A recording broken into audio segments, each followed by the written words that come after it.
তো দেখো হঠাৎ করে ডুগুকে নিয়ে আবার ডক্টর দেখাতে গেলাম। আর কেনই বা ডক্টর দেখাতে গেলাম তোমাদের সাথে আস্তে আস্তে ভিডিওর মধ্যে শেয়ার করবো। সো হ্যালো এভরিওয়ান, তোমরা সবাই কেমন আছো? আশা করি সবাই খুব ভালো আছো। আমি কৃতিকা চলে এসেছি নতুন একটা ভিডিও নিয়ে। আসলে ডুগুর না কালকে সকাল থেকে দেখছি হালকা একটু নাক দিয়ে জল পড়ছে, আবার চোখ থেকেও জল পড়ছে, তার উপর আবার হালকা হালকা একটু কাশিও দিচ্ছে আর হাঁচিও দিচ্ছে।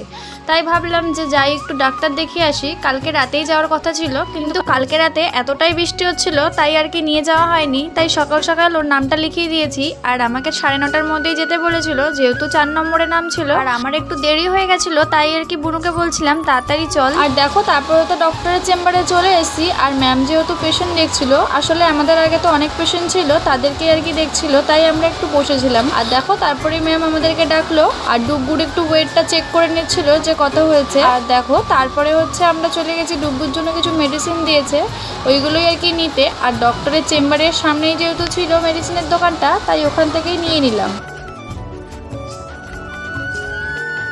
আর জানো তো ডুগুকে যেখানে ডক্টর দেখাতে নিয়ে যাই ওখানেই না পাশে একটা মল আছে। অনেকদিন ধরেই ভাবি যাব কিন্তু কখনোই যাওয়া হয় না। তাই যারা ওখানে গেছে তারা অনেকেই বলেছে যে ওখানকার কালেকশনগুলো খুব ভালো, তাই একটু ভাবলাম যাই দেখে আসি ডুগুর জন্য যদি কিছু পাই। কিন্তু জানো তো আমাদের এতটাই ব্যাড লাক যে ডুগুর সাইজের কোনো জামাই পাচ্ছি না, যেটাই পাচ্ছি সেটাই অনেকটা বড় হয়ে যাচ্ছে। তাও আর কি একটু চেক করে দেখছিলাম যে ওর সাইজের জামা পাওয়া যায় নাকি, কিন্তু একটাও পাইনি। একটু হয়তো বড় হলে তারপরে হয়তো পরাতে পারবো।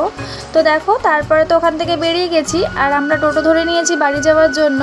তো আজকের ভিডিওটা এই পর্যন্তই রাখলাম, দেখা হচ্ছে নেক্সট ভিডিওতে। টাটা।